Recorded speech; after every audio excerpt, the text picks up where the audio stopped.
നമ്മുടെ SLC കുട്ടികൾക്ക് polynomials എന്നുള്ള ചാപ്റ്ററിൽ നിന്നുള്ള ഈ വർഷത്തെ എക്സാം ചോദിക്കാൻ പോകുന്ന ഒരു ഇമ്പോർട്ടന്റ് ക്വസ്റ്റ്യൻ നോക്കാം. x² + 5x + 6 ഇതിനെ രണ്ട് ഒന്നാകൃതി ബഹുപദങ്ങളുടെ ഗുണനമാക്കി എഴുതുക. ഇതിന്റെ ഫാക്ടേഴ്സ് എഴുതുക, ഘടകങ്ങൾ എഴുതുക. അത്രേ ഉള്ളൂ. സോ മക്കളെ, ഘടകങ്ങൾ ഫാക്ടേഴ്സ് എപ്പോഴും x + a × x + b എന്ന ഫോമിലാണ് എഴുതേണ്ടത്. നിങ്ങൾക്കറിയാം ഇതിൽ ഈ എയും ബിയും എങ്ങനെയാണ് സിമ്പിൾ ആയിട്ട് കണ്ടുപിടിക്കുക എന്നുള്ള ട്രിക്ക് പറഞ്ഞുതരാം. മക്കളെ എത്രയേ ഉള്ളൂ കേട്ടോ. ഇവിടെ ഏതാ 6, ഈ കോൺസ്റ്റന്റ് നമ്പർ ഈ 6നെ ഗുണിതമാക്കി എഴുതുക.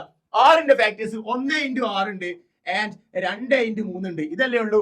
ഇനി ഇതിൽ ഏത് നമ്പർ കൂട്ടുമ്പോഴാണ് എക്സിന്റെ കൂടെയുള്ള നമ്പർ വരുന്നത് നോക്കിയാൽ മതി. സോ ഇവിടെ എക്സിന്റെ കൂടെ 5 ആണ്.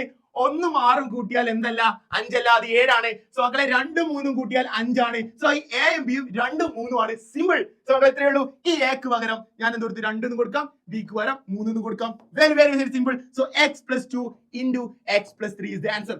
ഇതാണ് മക്കളെ ഇതിന്റെ ആൻസർ. വളരെ സിമ്പിൾ ആണ്, സിമ്പിൾ ട്രിക്ക് ആണ്. സോ എന്റെ മക്കൾ എന്ത് ചെയ്യാ, ഇവിടെ ഒരു ക്വസ്റ്റ്യൻ ഉണ്ട്. ഇതിനെ 2 ഘടകങ്ങൾ ചെയ്താ, ഫാക്ടേഴ്സ് ചെയ്താ, സിമ്പിൾ ട്രിക്കിലൂടെ ചെയ്താ. ഇത് ഇഷ്ടപ്പെട്ടാൽ കമന്റ് ചെയ്യുക. ഇനിയും ഇതുപോലത്തെ ക്വസ്റ്റ്യൻസ് വേണമെങ്കിൽ അതും കമന്റ് ചെയ്യുക. ആൻഡ് അക്കൗണ്ട് ഒന്ന് ഫോളോ ചെയ്ത് വെക്കുക.